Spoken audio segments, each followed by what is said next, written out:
चलिए, reflection of light chapter we were discussing, इसका lecture number 2। ठीक है, in first lecture we have discussed about the कि light क्या होता है and what is the reflection of light and in which case we can see any object, right. और यहां से हमारा टॉपिक स्टार्ट हुआ था अपना मिरर।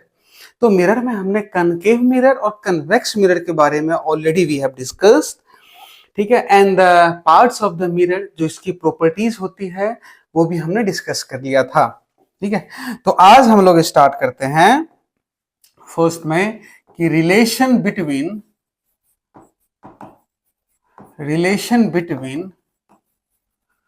Are and F. देखो, basically relation between R and F कहने का मतलब F is what, focal length. F क्या है आपका, फोकल लेंथ। तो इसका डेरिवेशन जो है ना, मतलब 98% चांस है कि बोर्ड में नहीं पूछा जाएगा आपसे। चलिए फिर भी कर लेते हैं हम लोग डेरिवेशन। ठीक है, यहां एफ क्या है आपका, F is what, focal length. F क्या है, फोकल लेंथ। और फोकल लेंथ क्या होता है, फोकल लेंथ क्या होता है, it is the distance between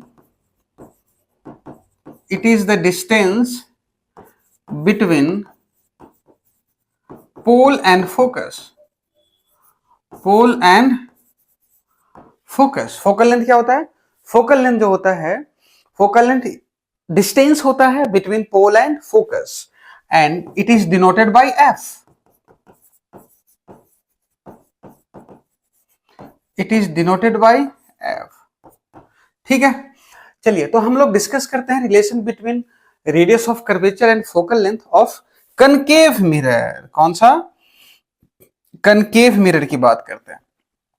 तो आइए, ये हो गया आपका mirror, this is what a concave mirror. Done ना, ये हो गया आपका कनकेव मिरर। और ये क्या है आपका, ये हो गया आपका प्रिंसिपल एक्सिस। ठीक है, ये हो गया आपका पोल, ये मान लेते हैं कि फोकस है। ठीक है, और ये मान लेते हैं कि इसका सेंटर ऑफ कर्वेचर सी है। ठीक है, सिमिलरली जो फोकस होगा वो किसके बीच का डिस्टेंस होगा, ये आपका जो होगा, ये डिस्टेंस है आपका focal length and this is what, और ये डिस्टेंस जो है आपका, this is what known as radius of curvature. ये डिस्टेंस आपका क्या कहलाता है, रेडियस ऑफ कर्वेचर। डन ना। तो अपने को क्या जानना है, अपने को जानना है कि रिलेशन बिटवीन क्या, radius of curvature and the focal length. चलिए ओके, सो पहले हम लोगों ने ऑलरेडी डिस्कस कर रखा है कि जो रे पैरेलल आएगी that will reflect from the focus, that will go from the focus after reflection. जो पैरेलल रेज आएगी वो कहां से जाएगी, फोकस से जाएगी। ठीक है, चलिए जी। अच्छा, अब सेंटर से जो पास होता है, जो भी रेज सेंटर से पास होगी वो वापस उसी पाथ पे आफ्टर रिफ्लेक्शन चली जाएगी। या फिर हम इसको कह लेते हैं कि ये हो गया आपका नॉर्मल रेज। ये क्या हो गया आपका, नॉर्मल रेज। तो ये ले लेते हैं O। ठीक है, तो CO जो है आपका, CO क्या है आपका, नॉर्मल रेज। ठीक है जी, और ये ले लेते A और ये ले लेते हैं B। ठीक है, अब आप ध्यान से देखिए, ये क्या है आपका, this is what angle of incidence and this is what the angle of reflection. Angle of incidence is the angle made by the incident रे एंड द नॉर्मल। ठीक है जी, याद रखिए ये चीजें। अगर आप ध्यान से देखा जाए तो these both the lines are parallel to each other. तो ये आई है, then this one must be the I. ठीक है, and by the law of reflection I is equal to R. Clear है। तो अब आप क्या करा जाए, देखो angle A O C is equal to I, which is equal to angle of incidence. Angle of incidence, ठीक है. And angle of COF is equal to R, angle of reflection.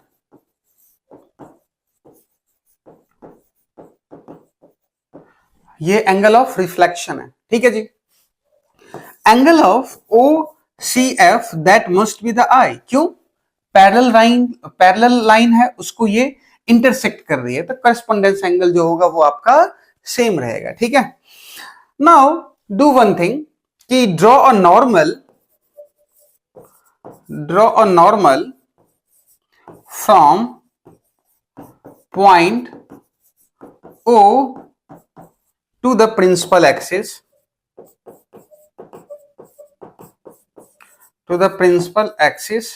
ठीक है. एंड वो नॉर्मल जो है, देखिए normal, देखिए normal ये मैंने ड्रॉ कर लिया, मान लो नॉर्मल क्या हो गया आपका n, डन ना. तो ये हो गया आपका normal principal axis at point. अब देखो, ठीक है, अब ये क्या है आपका, दिस इज व्हाट 90 डिग्री. ये क्या है आपका 90 डिग्री, है ना. राइट एंगल ट्रायंगल दिख रहा है, डन ना. ओके, अब देखिए इन right angle triangle,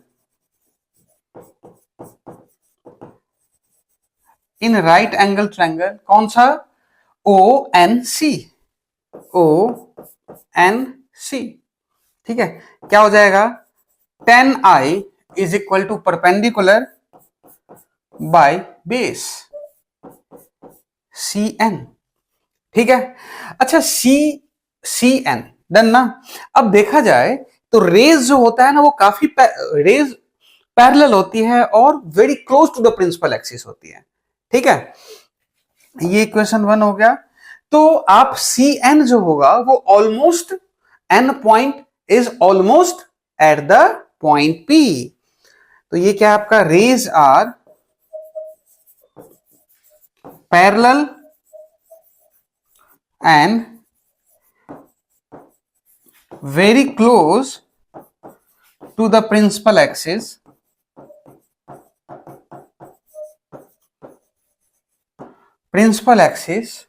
so n point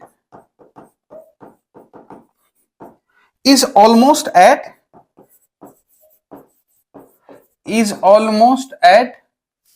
point P.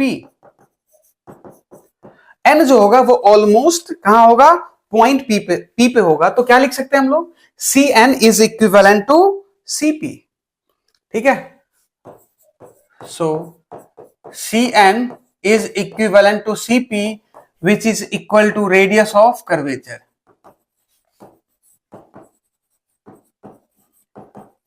Radius of curvature R. Clear ना, आगे बात समझ में. तो tan I को क्या लिखा जा सकता है, ON by CN, और CN क्या है, CN है CP के इक्वल. तो लिख लेते हैं, देखो tan I is equal to ON by R, ठीक है. And one more thing, since the rays are parallel, are very close to the principal axis, so it will subtend a very small angle.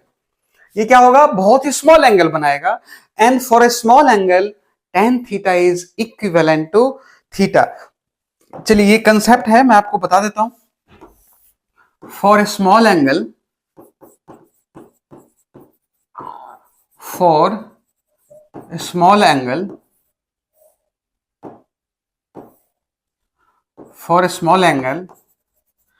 tan theta is equivalent to theta, cos theta is also equivalent to theta, but sin theta is equivalent to theta, ठीक है.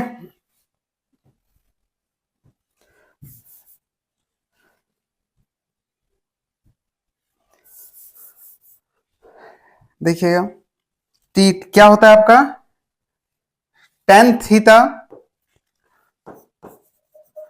tan theta is equivalent to theta, sin theta is equivalent to theta, but cos theta is equivalent to 1. आप बस अभी ये याद रखिए, ये derivation के काम आएगा, ये हम लोग समझेंगे बाद में, फाउंडेशन कोर्स में समझेंगे कि ये क्यों होता है. So we can write here as कि tan थीटा क्या है, tan I is equivalent to I. Now this will be the equation 2. Clear ना? This will be equation 2. अब ध्यान से देखिए, ये ट्रायंगल हो गया हमारा. नेक्स्ट की बात करते हैं राइट एंगल ट्रायंगल ONF. ठीक है, तो इन राइट एंगल ट्रायंगल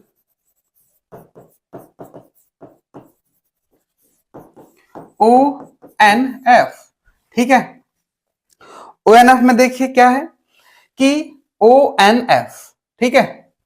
अब एक बात देखो ध्यान से, I जो है ना वो R के इक्वल होना चाहिए by using laws of reflection. तो ये भी I होना चाहिए, तो ये भी I ही होना चाहिए. क्लियर ना? तो ये भी ऑलमोस्ट इक्वल टू I होना चाहिए. अब अगर ध्यान से देखा जाए तो it is just like this. ये है, ये रे आ रही है ना, ये इधर जा रही है, ये हो गए ये I है, ये भी I है, तो total 2I. Then this one must be the 2I. Clear ना? अब ये दोनों पैरेलल रेज हो गई जिसको ये इंटरसेक्ट कर रही है, तो ये दोनों एंगल कितना बनाएगा, I और I ना. I क्यों लिया मैंने, समझ में आया? क्योंकि ये लॉज ऑफ रिफ्लेक्शन है तो सेटिस्फाई करेगा ना लॉज ऑफ रिफ्लेक्शन को. तो ये I है, ये R, that is equivalent to I to satisfy the laws of reflection. So this angle will become 2I. कितना हो जाएगा, 2I. क्लियर ना? ठीक है जी. तो ये कहानी है आपकी 2I की. चलिए देख लेते हैं अगेन. तो ये वाला पार्ट आपका क्या हो जाएगा, ये वाला पार्ट की बात करें तो ये वाला पार्ट क्या हो जाएगा, 2I. कितना हो जाएगा, 2I. ओके, तो देखो tan 2I is equal to ON by देखो क्या है आपका FN, ON बाई FN. और since rays are parallel and very close, तो FN इज इक्वल टू क्या हो जाएगा, F. डन ना? रेज पैरेलल है ना बेटे, देखो पैरेलल और very close to the principal axis. So N is at the point P. तो ये क्या हो जाएगा, PF. और PF क्या है, फोकस. PF क्या है आपका, फोकस. डन ना? तो एक बार चलो मैं पूरा ही लिख देता हूं. ठीक है, आइए.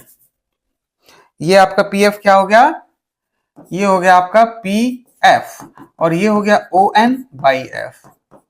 इक्वेशन 2. ठीक है, और tan 2I is equivalent to 2I. Clear है? नाउ ये हो गया आपका इक्वेशन 3. ठीक है, 3rd अपॉन 2nd, ये कितना हो जाएगा, 2I upon I is equal to ON by F upon ON by R. अब देखिए ये से ये कैंसिल आउट हो गया, ये से ये कैंसिल आउट हो गया, यहां से क्या आ जाएगा, R is equal to 2F.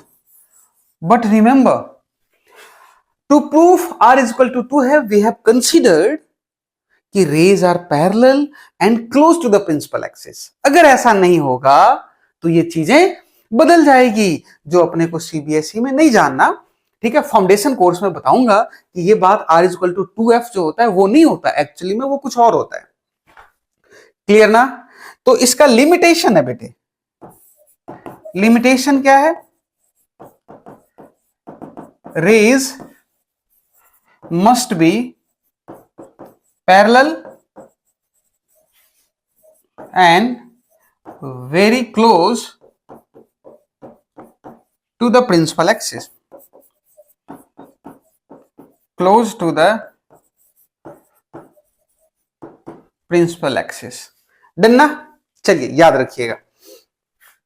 चलिए अब कुछ क्वेश्चंस कर लेते हैं. मान लो आपसे ये पूछ दिया जाए, radius of curvature, radius of curvature of a concave mirror is 40 centimeter, then what will be its focal length? Then what will be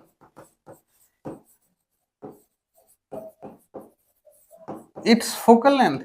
कितना हो जाएगा बताइए, कितना हो जाएगा बेटे? तो अभी हमने डिस्कस करा था कि सर r जो होता है वो 2f के बराबर है, f जो होएगा वो r/2 हो जाएगा, तो 40/2 20 सेंटीमीटर। क्लियर है? चलिए अब आइए नेक्स्ट क्वेश्चन। प्लेन मिरर के बारे में पढ़ा है आपने।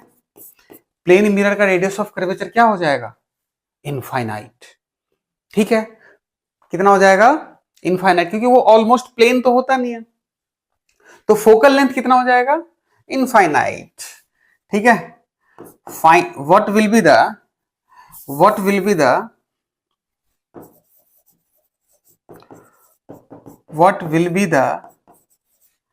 focal length of the plane mirror? तो कितना हो जाएगा बताओ, कितना हो जाएगा? इनफाइनाइट। ठीक है जी, इनफाइनाइट हो जाएगा। डन ना? आंसर क्या है आपका? इनफाइनाइट। क्लियर है? चलिए, इसका डेरिवेशन हमारे लिए रिक्वायर्ड नहीं है, डेरिवेशन आपका बोर्ड एग्जाम में नहीं पूछा जाएगा। चलिए नेक्स्ट कर लेते हैं मिरर फॉर्मूला। ठीक है जी, मिरर फॉर्मूला।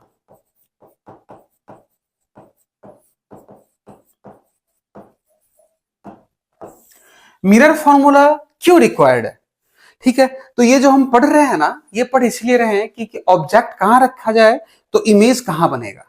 पढ़ने की जरूरत क्यों पड़ी? कि मान लो आप नाई के दुकान पे गए, आपको बाल बनवाना है ना, तो नाई आपको कहां बिठा करके बाल काटेगा? पास में या बहुत दूर? अगर बहुत दूर तो क्यों, और पास में तो क्यों? ये कहानी समझेंगे हम लोग मिरर फॉर्मूला से।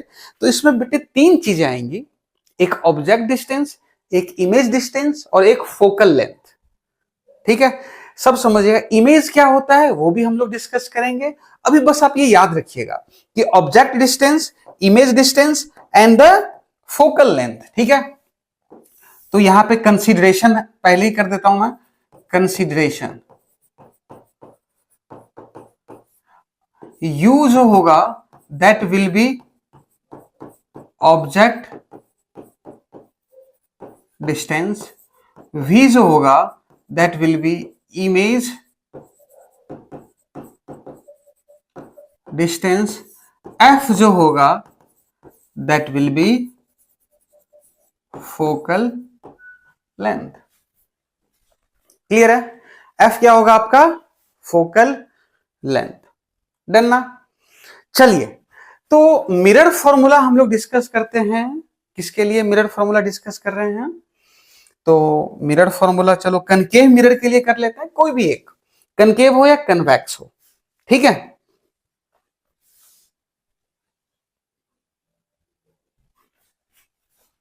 तो ये मान लो this is what a concave mirror है ना, ये pole, focus, centre of curvature.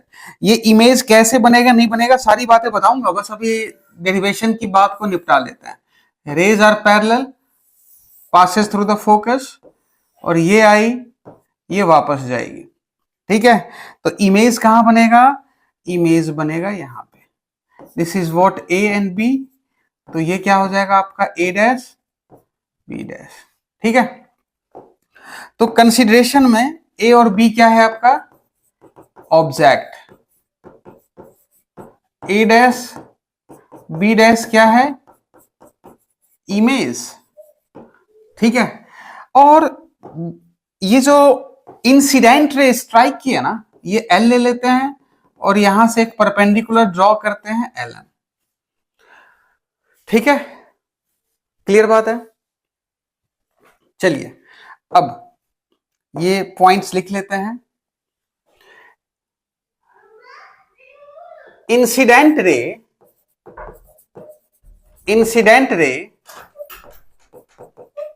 strike at the point L on the mirror, draw a perpendicular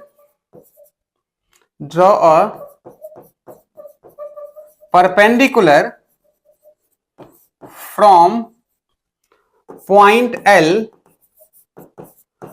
to a point M on principal axis. On principal axis. Done ना? Clear बात है? Where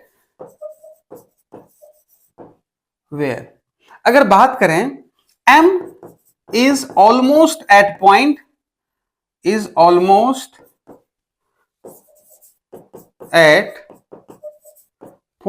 P. Reason हमने पहले discuss करा था, क्योंकि rays are parallel and very close. Clear बात है? अब आइए नेक्स्ट. अब एक बात बताओ, अगर राइट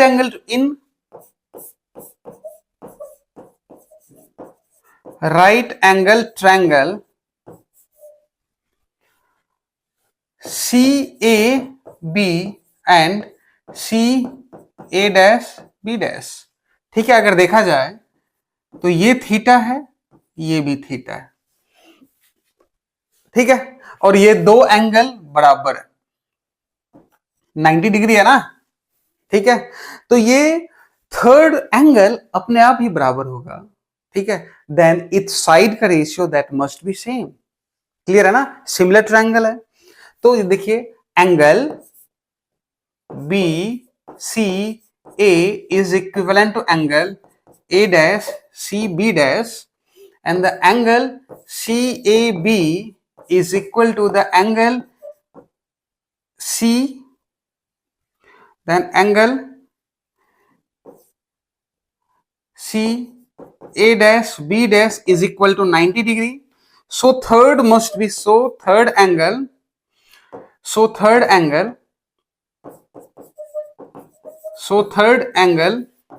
must be same. क्या हो जाएगा? must be same. ठीक है, तो both the triangles are similar. ठीक है, then their side का रेशियो क्या होएगा? that must be same. So both the triangle is similar, so their side ratio is also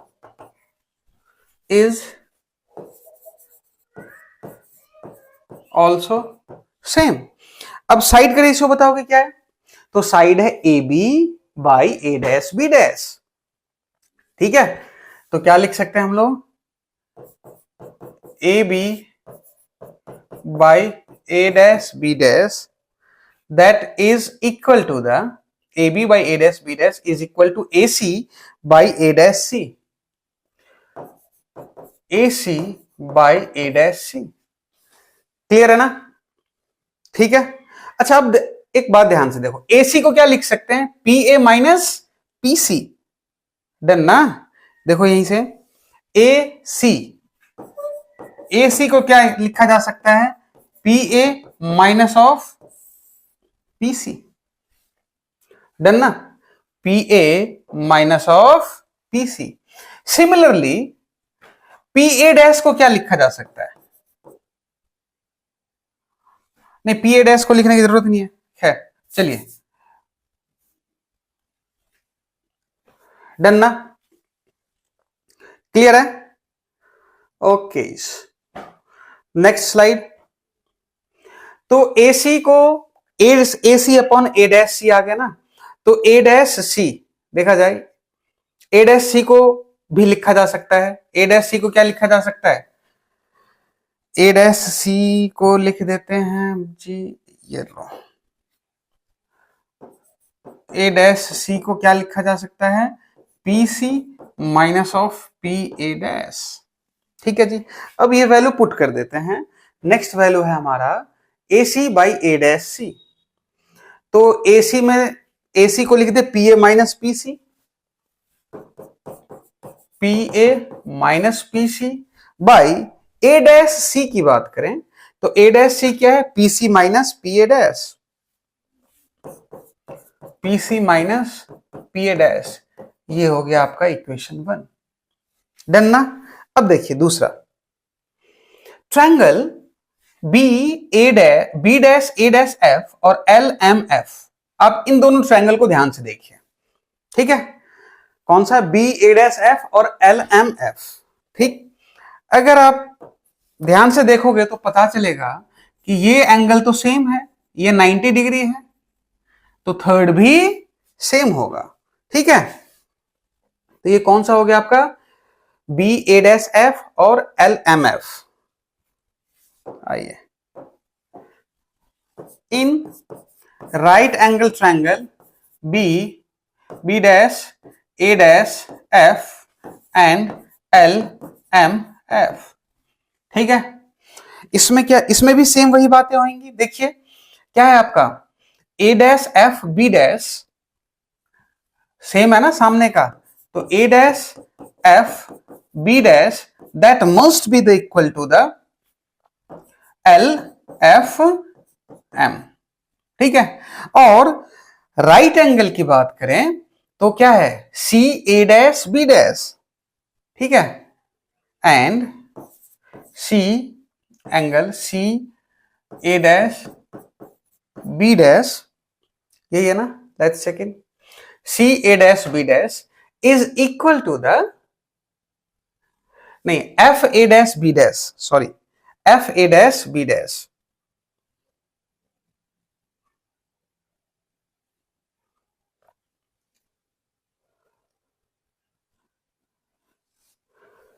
चलो एक मिनट, ठीक है, F A dash B dash is equal to the F A dash B dash is equal to F M L is equal to the F M L angle is equal to the 90 degree. So third remains same and angle is similar, same. So third angle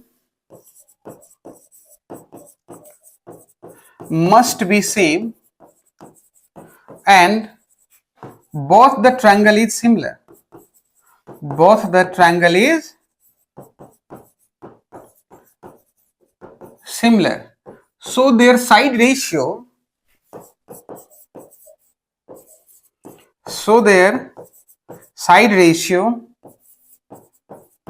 must be same. अब side ratio क्या है, तो side ratio है आपका A dash B dash by L M is equal to A dash F by, देखो side ratio ना, A dash B dash by L M is equal to A dash F upon F M, A dash F upon F M. ठीक है, अब आपको क्या पता है कि एफ एम जो होगा वो ऑलमोस्ट एफ एम क्या है, almost equal to F P है। ठीक है, और ए डैश बी डैश तो चलो ठीक है, एल एम भी आपका, देखिए ए डैश बी डैश ठीक है, और चलिए एल एम भी आपका ठीक है जी। डन ना। अब देखो ए डैश एफ को क्या लिखा जा सकता है, P A dash minus P F. ठीक है, ए डैश एफ को क्या लिखा जा सकता है,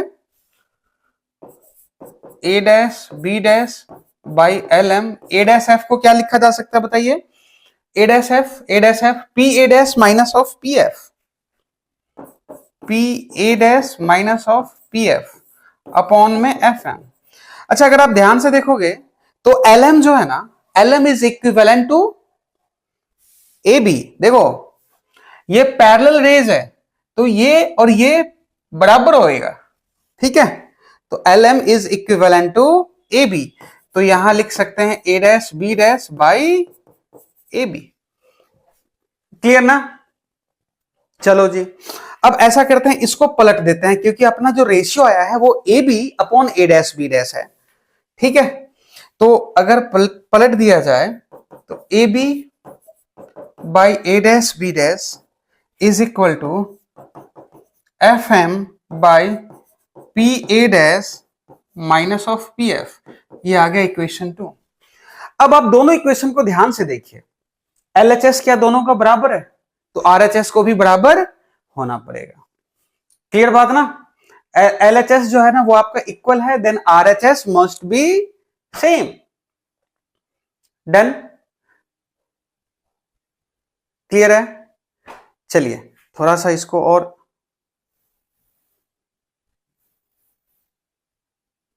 चलिए नेक्स्ट में कर लेते हैं।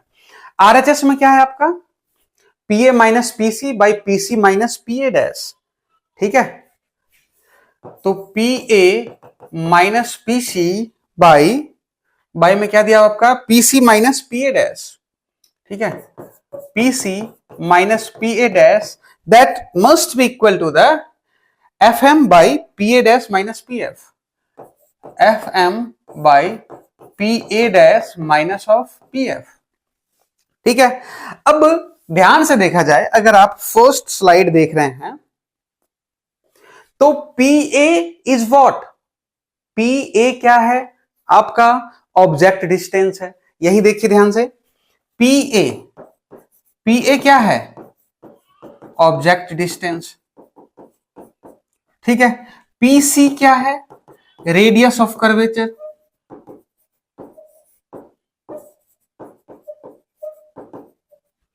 ठीक है, पीए डैश क्या है, image distance.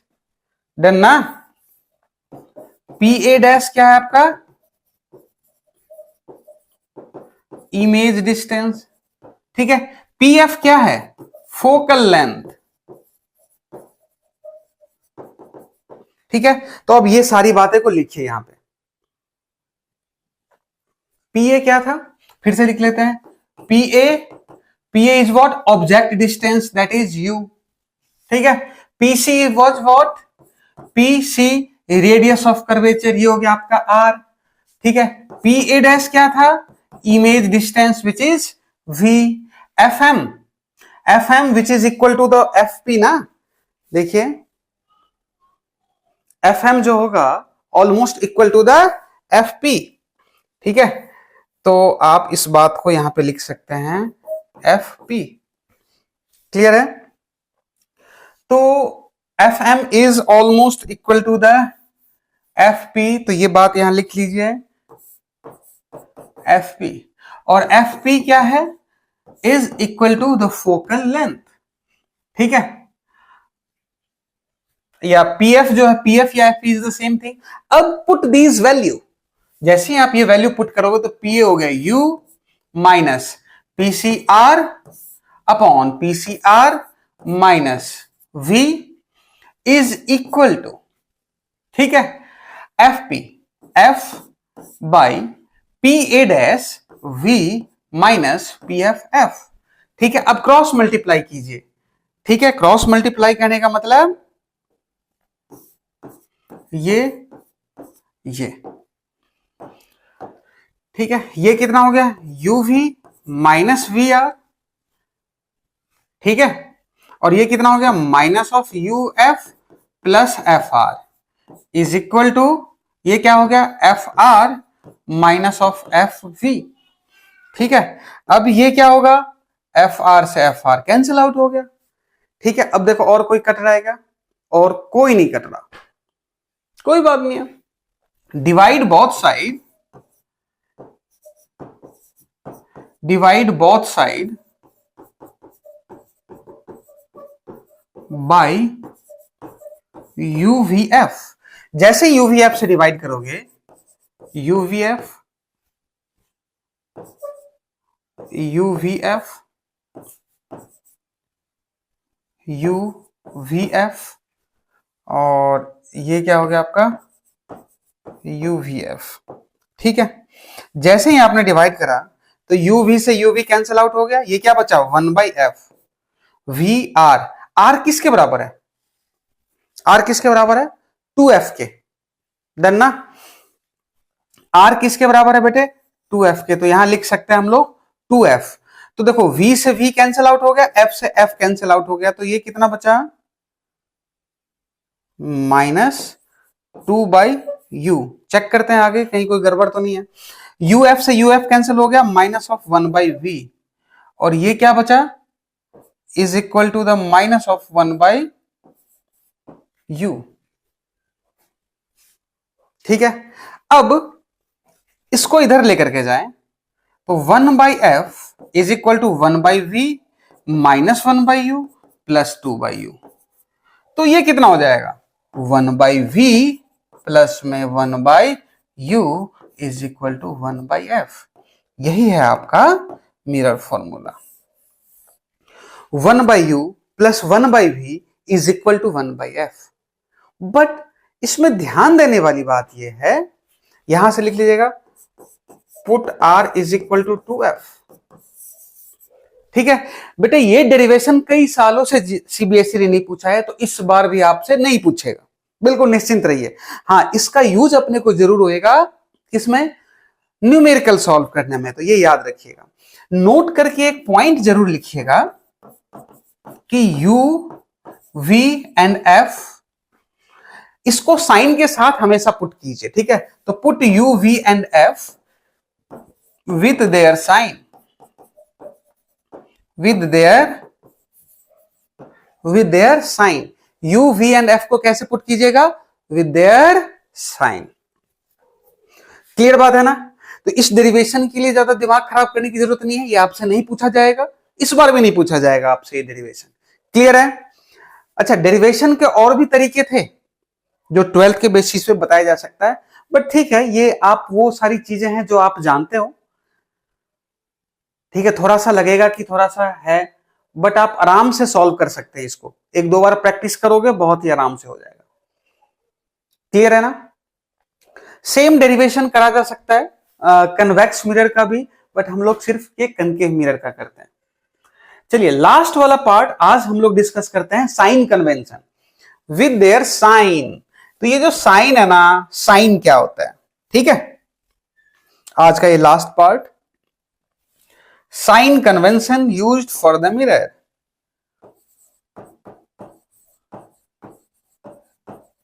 Sign convention used for the mirror. Sign convention मतलब क्या, कि जो u का वैल्यू, v का वैल्यू, f का वैल्यू आप क्या लोगे, पॉजिटिव लोगे कि नेगेटिव लोगे। ठीक है, तो चलिए सबसे पहले बात करते हैं कि जो भी डिस्टेंस मेजर करोगे, कुछ रिफरेंस तो चाहिए ना बच्चे आपको। जस्ट लाइक कि मैं आपसे पूछूं कि बताओ where I am right now, तो आप पूछोगे ना सर मैं कहां से बताऊं, क्या मैं अपने घर से बताऊं या कहां से बताऊं, मैं ये तो बताओ। ठीक है, तो वो कहलाता रिफरेंस पॉइंट। तो यहां पे रेफरेंस पॉइंट क्या होता है, पोल। ठीक है, तो फर्स्ट ये है कि all the distances are measured from pole.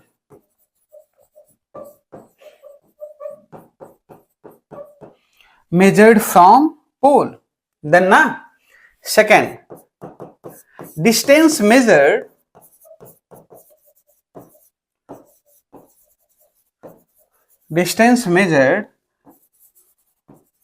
along the incident ray, is positive and opposite to the incident ray is negative।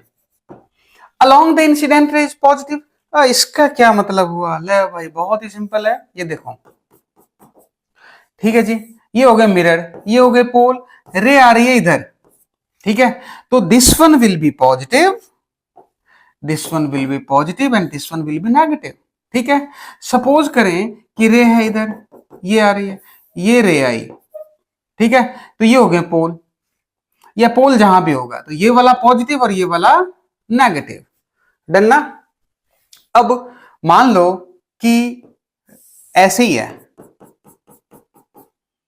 आप ऐसे मत रखना कभी कि right side positive left side negative, ये रे आ रही है, सॉरी एक तो रे को पैरेलल रखेंगे हम लोग,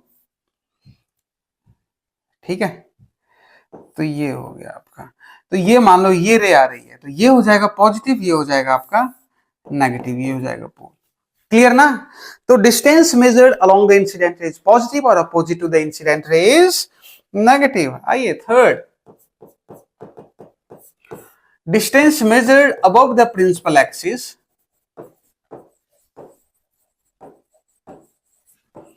distance measured above the principal axis is positive and below the principal axis is negative.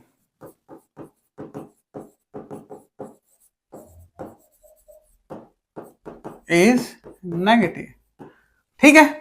अभी जैसे हमने देखा था कि ये हो गया ना, ये है, this is what principal axis, ये क्या है आपका प्रिंसिपल एक्सिस, ठीक है। डिस्टेंस यहां ले रहे हैं तो पॉजिटिव, अगर यहां ले रहे हैं तो नेगेटिव, ठीक है। साइन कन्वेंशन बिल्कुल जरूरी है, बिल्कुल ही टफ नहीं है मिरर फॉर्मूला और इसका एप्लीकेशन, बट साइन कन्वेंशन में अक्सर बच्चा गलती करता है।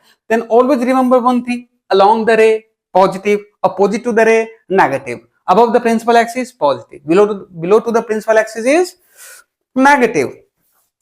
चलिए मिरर फॉर्मूला में अभी हमने ये देखा था कि ये P, ये F, ये C, ऑब्जेक्ट यहां रखा था, ठीक है, ये रे यहां आई थी और ये इमेज का फॉर्मेशन यहां हुआ था। अगर आप देखा जाए तो ये A था, A B, A dash, B dash, क्या ये ऑब्जेक्ट डिस्टेंस u है? क्या ये इमेज डिस्टेंस है v है? क्या ये फोकल लेंथ है f है? रे इधर आ रही है तो ये पॉजिटिव है और क्या ये नेगेटिव है?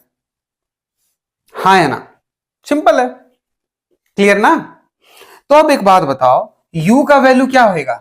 नेगेटिव, u का वैल्यू नेगेटिव, f का वैल्यू नेगेटिव, v का वैल्यू इस केस में नेगेटिव, इस केस में क्या होगा? नेगेटिव। डन ना?